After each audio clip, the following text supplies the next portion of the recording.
This program is rated PG. It contains themes and scenes which may not be suitable for very young audiences. Parental guidance is advised.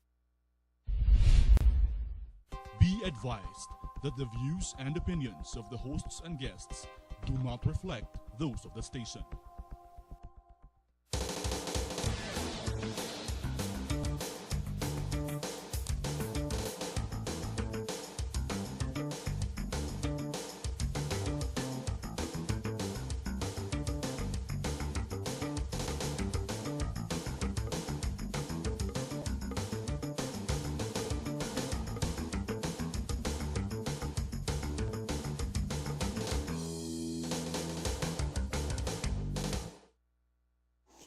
Magandang tanghali po sa inyo lahat. Welcome to our show, Usapang Kalusugan.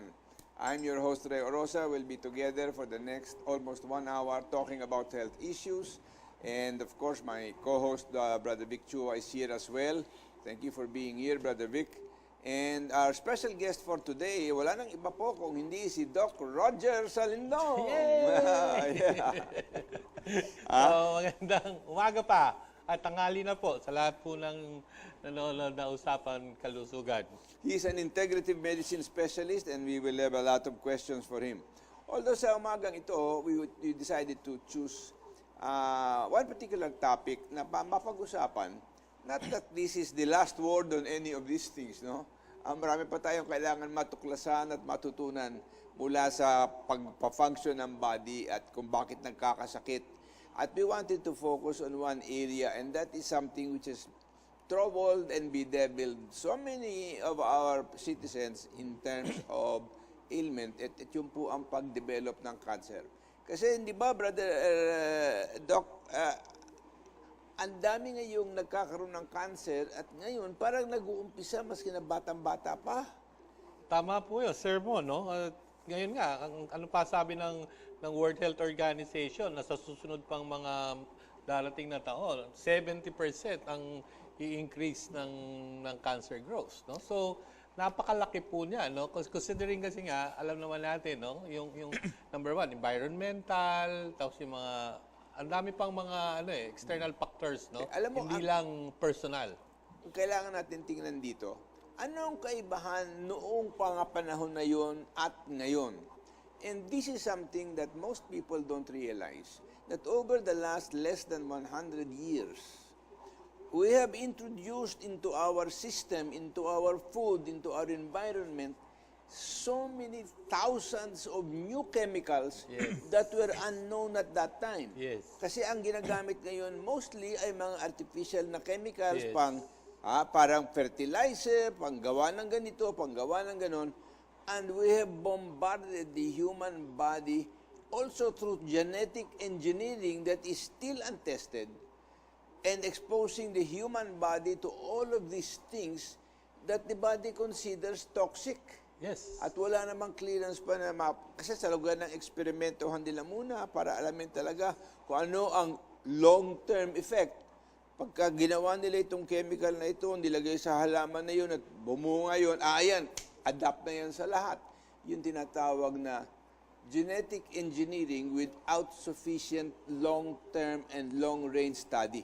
Alam po ninyo, di ba, Doc, parang katulad yan ng dengue vaccine. Napakaagang ipinasok, abay nakakapuksa pala, nakakamatay pala sa tao. Hindi sapat ang scientific studies and conclusions. So in the meantime, nalagay sa peligro at ilan na ang namatay daw dahil dyan sa denguexia na ganyan. Multiply mo ngayon. Ginagalaw nila ang genetics ng bigas. Ginagalaw nila ang genetics ng mais. Ginagalaw nila. Of course, yan binibida nila para sabihin na hindi kasi ito pag ginawa kong ganito, ay hindi pepestehin itong halaman na ito, etc.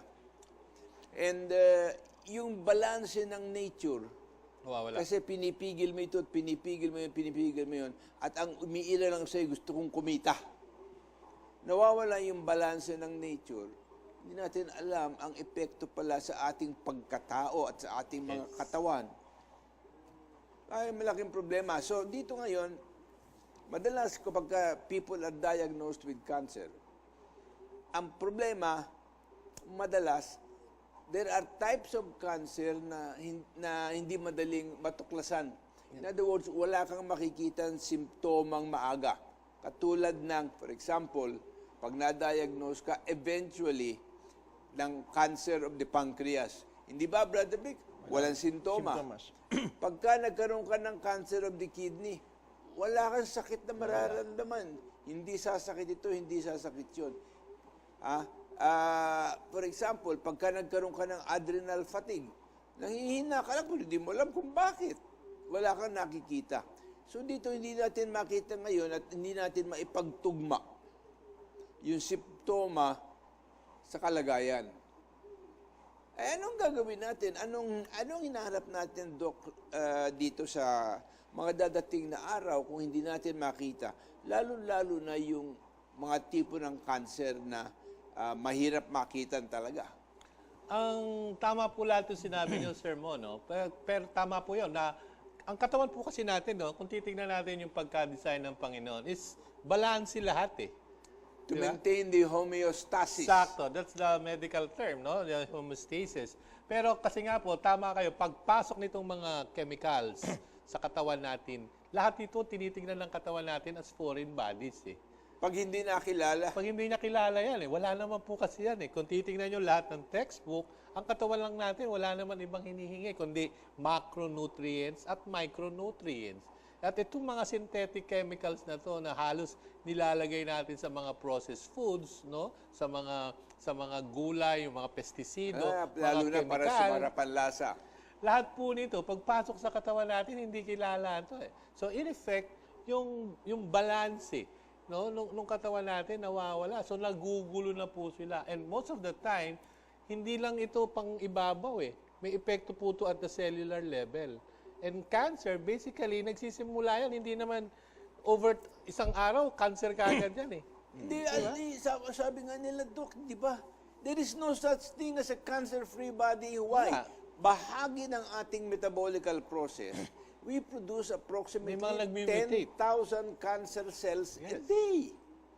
Pero bakit, for example, ikaw tatagal lang ganito na hindi ka nagkaka-cancer, Brother Vic? Kasi pinapatay ng immune system mo Eksakto. yung mga cancer cells that you yourself produce. Kanya lang, ang problema ay ganito. Sa dami ng chemicals na pinapasok natin sa katawan natin, hindi lang 10,000 cancer cells a day ang maka na po-produce. Ay baka 100,000 na yan. Hindi makaya ng ating immune system. Kanya wag po kayong magagalit, lalo na yung ibang mga doktor, yung mga oncologist. When we say you are misdiagnosing cancer, because cancer is fundamentally at its source an immune system problem. Yes. Yung ba, blasphemy ba yun, Doc? Hindi kasi nga po, most of the time, tinitignan nila the way Western medicine treat cancer, no? Pag na-diagnose ka nila with cancer, automatically, ang focus is nandun sa tumor. Eh. Di ba? Nakakalimutan nila yung pasyente. Yung proseso kung paano So, treat doon nila. sa loob ng katawan. Eksakto. So, ando doon is a surgery nila, ikikimo, niraradiation. Na ang ultimate goal is mawala yung cancer cells. Pero hindi po yun kasi ang problema eh. Ang problema mo is yung katawan eh. Dahil yung katawan, ito yung Hindi responsible. nakakayang patayin Hindi niya ang mga nakaya. cancer. And again, going back to the question of the immune system. At maski natanggalin mo yung cyst o yung anong Babalik yan. alam mo, that's why they never say you are healed eh. Yes. Sasabihin lang, you are in remission. At alam mo, ang nakikita nila ngayon sa panibagong research, merong cancerous stem cells na hindi kayang puksain ng chemo o radiation. Nakatago sa vascular niche. Correct. So that means, ang pwede lang patayin ng chemo yung what's visible or even that sometimes is so difficult to see. So yun ang bahagi doon. That is why I don't think the first response to anybody who has cancer, pa-chemo ka na. 6 cycles of chemo and this, that, and the other, ito ang singil sa'yo. Nagiging ngayon laro ng salapi.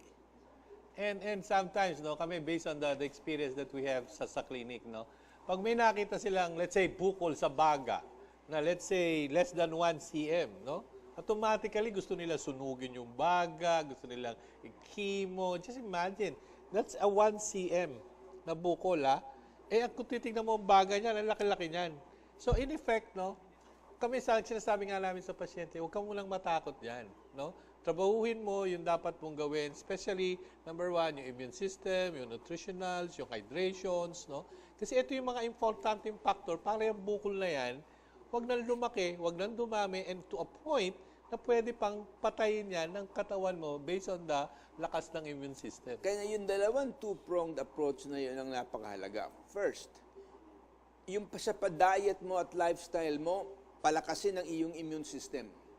Yan ang una. At pangalawa, kailangan medyo magkaroon ka ng konting unawa. Bakit nangyayari ito? Why does this tumor develop? And what can I do to deal with the tumor without having to be subjected to chemo? In other words, as it came about without any intervention from anybody, how can we get rid with it now by changing our diet and lifestyle? Napakalaki niya, no, Sir Mon? Tsaka kasi nga, other environmental factors, no, plays a big role, no? Doon sa kakulangan natin doon sa katawan, plus na-aggravate pa nitong mga environmental factors, no? And very recently, no, I just had my training sa Norway with yung tinatawag nilang biofeedbacks, no, na how to evaluate and assess and do the therapy, no. Ngayon po nakikita po namin, no, lalo na yung mga tinatawag na electromagnetic radiations, no. Ang laki po ng epekto nito sa ating katawan, no. Kanya yung paggagamit ng cellphone, pwede Yes, cellphone. Lalo na po yung mga bahay na malalapit sa mga cell sites. No, yung mga bahay na lalo na sa probinsya, yung mga nasa ilalim ng mga high tension wires, no? Lahat po nito nagsisend diyan ng electromagnetic radiation sa loob ng sa ating katawan, no? At ang laki po ng epekto nito. This is where science hides all of these things. Yes. And ayaw nilang patingnan because it will be an industrial na inconvenience. Yes. Pero yan, kailangan natin tingnan. Ang problema sa radiation, electromagnetic or whatever form of radiation, walang nakikita yung mata mo eh. Wala, hindi nakikita sa ano yan sa blood test. At pag tama sa'yo, matatagalan yan bago meron kang makikitang resulta sa loob ng katawan mo. Ang epekto po kasi niya ay hindi physically kagad yung hindi ka magsisisure, wala kang convulsion, wala kang pain, no? But ang epekto niya at the cellular level, napakalaki po. Nasisira ang RNA, DNA. RNA, DNA, yung production ng ATP, yung oxygenation, yung exchange ng tubig sa cells, yung exchange ng mga electrolytes. Ito po yung nasisira. And when this happens, no, ito na most likely ang pagsisimula na ng mga cancer cells. Ayun. Yun ang malaking problema. But there is another aspect to cancer that sometimes walang sagot dito ang allopathic medicine. What is that? Ang cancer cell kasi po, nababago ang paraan ng function. Ang healthy cell, for example, will produce 90 to 120 millivolts of energy.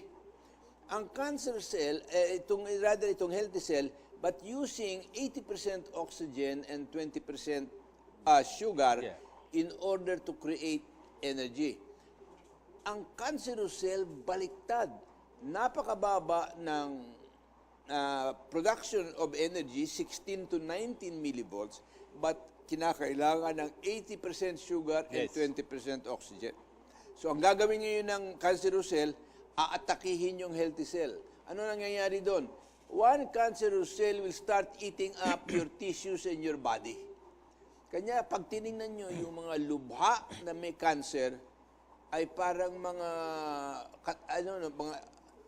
they look skeletal. Bakit? Kinakain ng cancerous cell ang healthy cell. Exacto. Kanya nangangayayat ng gusto, kanya lang bago kayo mangayayat, ilang paalala. Ito po, babalik po kami.